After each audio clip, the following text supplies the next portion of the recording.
But I can't top Eli. He has a completely sick mind, and all the stuff that I was like, oh my god, I can't, I can't one up you on this. This is too gross.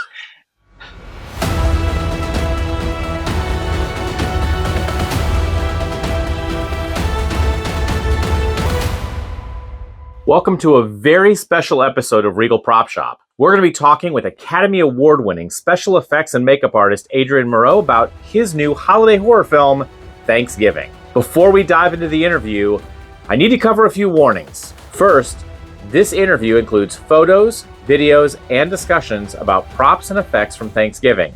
And while we mainly stick to characters and events from the trailer, there will be some plot and character spoilers. If you want a spoiler-free movie experience, please see the movie first, then come back and watch this video for more information about how the artist made movie magic happen. Secondly, this interview includes photos, videos, and discussions about props and effects from the horror movie Thanksgiving. These props are incredibly realistic and depict replicated violence and body damage, including severed body parts, blood, and burns. This content may be too intense for some viewers, so discretion is advised. Without further ado, here is a special look at these amazing props and the industry master that created them. Hi, my name is Adrien Morot, and I'm the makeup effects and prosthetic designer for the movie Thanksgiving. You've worked on a massively long list of projects, ranging from Vice, Warcraft, Pet Sematary, X-Men movies, and most recently, obviously, your Academy Award for The Whale. Can you tell us what gets you excited about this particular part of filmmaking? It's simply the best job ever. Because if you're an artist, it's you get to do so many things, and like you've mentioned there, like my career, I've been blessed with being offered like a series of projects that ranges from character makeup to super gory stuff like Thanksgiving, and that's what keeps it fresh. And most of the time, like you get to do from design from reading the script to doing the budget to doing the initial designs to meeting with directors to sculpting to painting to go on set and do all this stuff.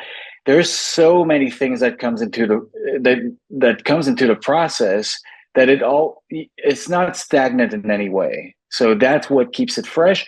And it's super exciting when you get to build relationships with people like Eli, that every time that he calls you, he's like, dude, I have like this idea for this project. Like, how about this and this and this? Like, it's super exciting.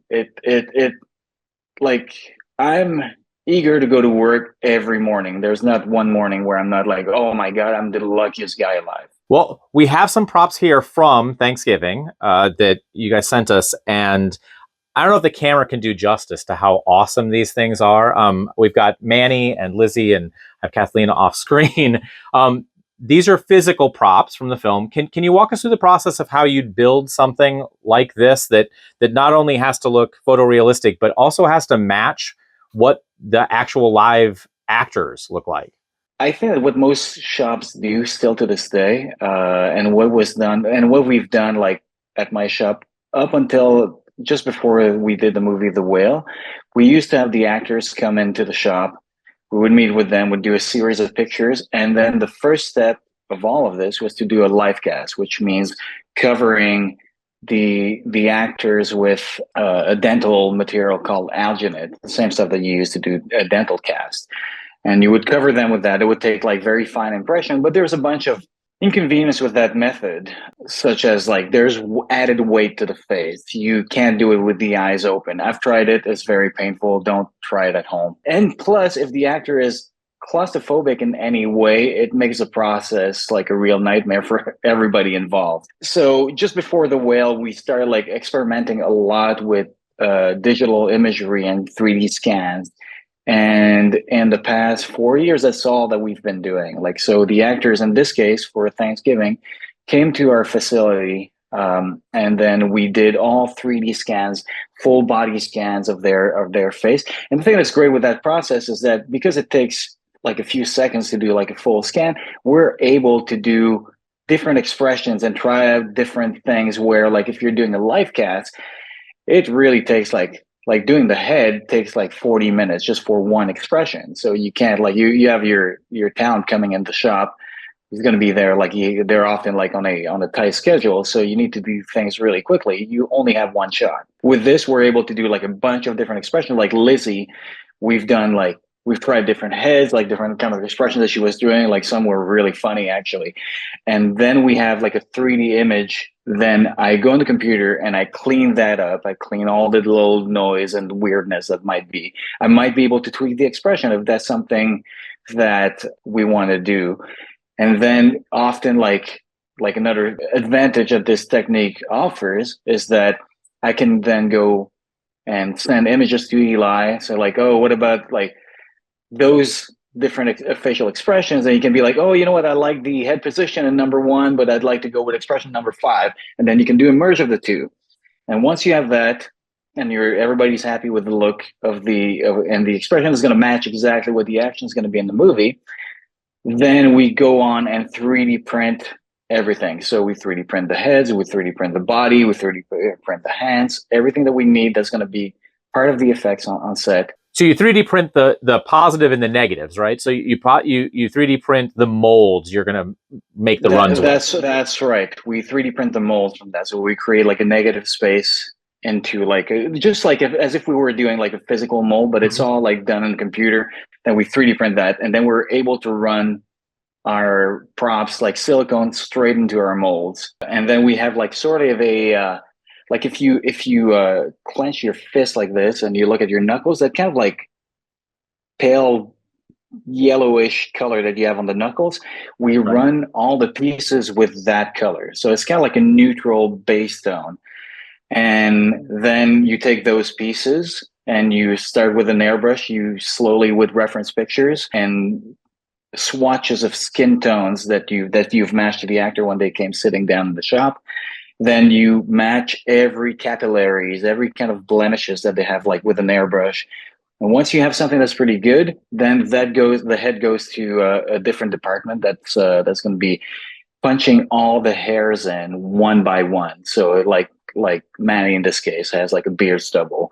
So even if you don't really see it, because it's pretty close shave, but still like you have a little bit of a growth. And nose hair. Very true. Like, yeah. I mean, the attention to detail is absolutely amazing. I mean, seeing it up close, it's staggering. And you're right. Like all that hair punching, like it pays off. Like it's amazingly realistic. Yeah, it's really cool. And then while that's being done, very often, like I often do a lot of the finishing job myself in the shop. So while that's being done, if I have time, then I'm there painting the eyes. I'm doing the eyes, like all the striations, all that stuff in acrylic.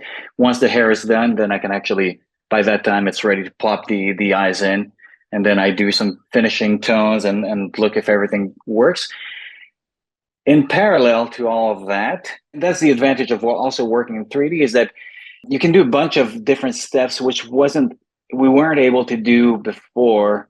So if somebody was working on a sculpture, you couldn't really work on it because you didn't have the proportions of what the piece was going to be until you had the mold. So everything was sort of like sequential. So you would have like step one, step two. Like in the computer, you can actually do everything in parallel. So people are working on the actual gag that's needed. So if somebody's getting his head chopped off, somebody's getting chopped in two, everything is being done at the same time by different departments in the shop. It's amazing. It's such a time saver, and it makes not only the work more streamlined, more effective, but I think that the end results and the quality of the product is also multiplied by 100. Do you find that the 3D printed molds actually hold up as well as the conventional molds you'd use? Because it's a different material, right? If it holds up in terms of duration or in terms of... Are you getting as many pulls out of those? Yeah. Well, okay. like most of the time, like when you're doing any sort of molds like that for a movie, the reality is that you're really going to be doing one or two pulls. Like if you're doing a fake head like that, you're going to do, like, let's say top 5 pulls. Let's say one to do tests in the shop and stuff. So it's not an enormous amount of pulls you're going to do out of the mold. If you want to do more than that, like for example, like on Megan, what we ended up doing was reinforcing the molds with epoxy resin and fiberglass. just to make sure Gotcha. that, because the material is still a little bit brittle, but if you just use it as a sort of surface coat and the back is reinforced with fiberglass, we were able to do the duration. Like for Megan, we've did like dozens of castings out of those molds, and it worked great. Fascinated by that process. It's so new, and it's fascinating. So collaboration's a key component of all of this. So how much interaction do you have with Eli through the whole process of creating, both him relaying what's going to happen to the characters and then you creating the looks of those? Collaboration is essential here. Like, and this is my third or fourth project with Eli. So we became friends throughout the years. The second that he had a script ready, we actually went out for lunch and we talked about all the gags that needed to be done for the movie, and we were throwing ideas. Oh, we could do this and this and that, but I can't top Eli. He has a completely sick mind, and all the stuff that I was like, oh my god, I can't, I can't one up you on this. This is too gross. When we did all the different casts for, or all the different scans for the actor, like there's not one option of a scan that we have done that I wasn't calling him on Zoom and say like, oh, what do you think of this? What do you think of that? How about we try this? So, and all the way through, like I send him pictures almost daily of the progress going on in the shop so that there's no surprises once we get on set with those gags. That's awesome. So I've got Kathleen.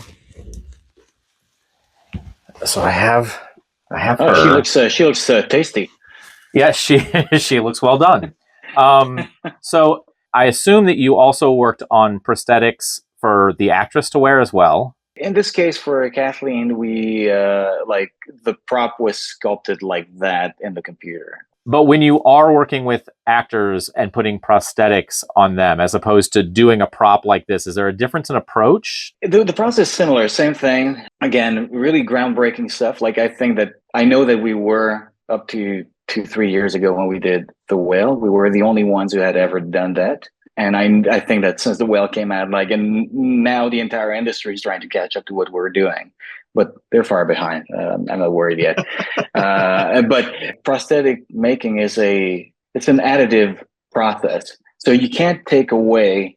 So if you want to have like something like a big gash in the neck, for example, you can't really go and dig into the actor's neck. So you need to add up a certain volume to the neck so that, and do it in a subtle enough or clever way that the sculpture is going to be done, so that you can go and dig out from the sculpture that's added to the neck, and then it's going to give the impression of depth in the neck. So it's always that kind of process. So when you're designing any sort of prosthetic that's going to fit on the actor, it's a bit different because it's more of a optical illusion, if you will. So if the person is thinner or has been cooked out, for example, like Kathleen, like you would need, like she would be gaunt. So that would mean that you would need to buff her up a little bit before you can go and carve out from the cheeks and stuff like that. So you always have to keep that in mind. Then it's the same kind of thing. Like you do the sculptures, then you create a positive that you print out, you create a negative that you print out, the two fits together, and whatever that empty space that's in between, which was a sculpture, is injected with silicone. And once you open up your mold, you remove the positive from the negative shell. If you've done your job properly, then all the edges are so thin, they're like a butterfly wings, that once they're glued into the skin, they just blend perfectly into the actor's skin. And once you put a little bit of makeup and conceal it, it just conceals and blends everything perfectly together. And it looks like it belongs to the actor's face or whatever body part you're doing. Can you think of any example on this particular project where you tried something that didn't work? All the time. I think those are the best stories. So, well, like example, like Lizzie, she, like, even a simple thing as that, like, as like her face is being pushed against like a freezer door, and the wetness of the skin, the humidity in the skin, like makes it stick to that sub-zero metal surface, and it sticks just like a tongue would do. And then she pulls away. She tries to push herself with her hands and the entire skin pulls off, and same thing in the palm of her hands. And that might sound like, okay, well, just put a little bit of blood and stuff like that. it's a very interesting process because you're dealing not only with what would happen in reality, but it's also like trying to put into image what people think something like that would look like. We have our noses in forensic pathology books all the time just to make sure that what we're doing is accurate. Right. And very often when you're looking at real stuff, as morbid as it is, it doesn't look real, or it doesn't look like what it's supposed to look like in the movie world. So it's finding that right balance between what looks real and what will the audience accept as something that's gross. So like for Lizzie, it's finding that right balance again. It's finding what's going to stretch enough. So because skin really like doesn't stretch like a piece of rubber. So you know that you need that you know that your camera needs to be able to see it. So it needs to be pulling away enough from the surface of the metal so that you'll see something. You'll see a little bit of pull, but it's finding the right balance. Like, okay, how much pull is what we want before the skin tears? Or like if it pulls like even like a quarter of an inch too far, then it looks comical and not believable. So Right. so for something as simple as that effect, you're like, okay, well, you read it on the page of the script, and you're like, okay, Lizzie, okay, she pushes the thing. Um, you're like, okay, well, that's gonna take. You budget that, okay, it's gonna take in 2 days, it's gonna be done. Then 2 weeks later, you're still sending tests daily to Eli, to and we're still not. Nobody's still satisfied with the thing. You're like, oh my god, I'm gonna be bankrupt with that one effect. This is the end of my career. So is it the mixture or the thickness of the material that you had to adjust to get that to work? Thickness of material, how stretchy it is, how much blood is underneath, what is it going to stick to? Like, because it needs to look like a clean metal sheet before she pushes herself into it. So what's going to make it bond? What do we want underneath once she pulls away? Is it bloody? Do we want to have blood? If it's only red, does it look like we're not going to understand what it is? Or we want to have sort of like a yellowish subdermal surface that blood will slowly seep through. How much can we show? How much time do we have to make the audience understand what's going on, kind of thing? That all comes into play, and it's all like once you find the technique that you're going to use to do the gag that everybody seems to be happy with, it's really like fine tuning for days on end until you find the right recipe for both the skin, the blood coming through, the adhesion on the metal. So, and that's just for one gag, and we have like tons in this movie. What would you say is one of the things you're proudest about out of this particular project? Was there something that you're like, that I'm super, super happy with? I'm the wrong person for that because I'm always like, oh, I wish, I wish I would, if I could redo it, I would redo this thing a little bit better, kind of thing. Well, one thing that I'm happy with is that I think that the likenesses of the actors, like from all those fake heads that we have done, I think is pretty successful. One of the things that's always like a killer and for makeup effects and like that you like, I'm an avid reader of Fangoria magazine since I was a kid, and you always see that like and I don't know why makeup effects artists always have the urge to do something like that. They create these fake heads for like or replicas of actors for the movies that they're working on, and the heads look pretty good. They look pretty good when you have like a standalone picture, and then they always do the same thing where they're going to be taking the fake head and putting it right next to the actor, and then there's a nice picture of the makeup artist, the actor, and the fake head, and the fake head always looks like complete garbage every time because it looks good as a standalone thing next to the actor. Then you have direct comparison, and you can see, Right. oh, the color of the eye is not right, the shape of the eye is not right, the cast was a bit distorted, the skin color is not quite right there. Oh, the hairline's too high, too low. All of those things makes it that looks good. Next to the actor is like, okay, well, that's clearly a fake head.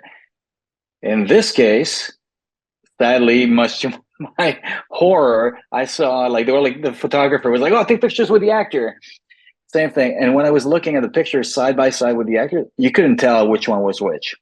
I've seen Tim. So when I saw Manny, I was like, I know that actor, like immediately. Like it was shocking. It was Oh, shocking. great. So it was great job. Great job. Is there any other surprises or prop related stuff from the movie that you can share? To me, like one of the things, like everybody has seen, anybody that's a fan of the genre, I've seen the trailer from the Grindhouse movies. So I was so excited to work on this movie, and all those gags that you see in the trailer that Eli has done back then are in the movie. Oh, that's so cool. And like down to obviously the famous dinner scene, everything is there, and I was really thrilled to be part of movie history in that way. That's really cool. Well, thank you so much for, one, sending these so we could take a look at them and admire them, and two, getting on with us and talking us through them, because this is absolutely amazing work. Fantastic. Well, thank you so much. The pleasure was mine. Thank you. We're so thankful to Adrien and Sony Pictures for letting us see these stunning props up close and personal. You'll get to see each one of these on the big screen when Thanksgiving debuts at Regal Theaters November 17th. Have a safe and happy Thanksgiving, and we'll see you at the movies.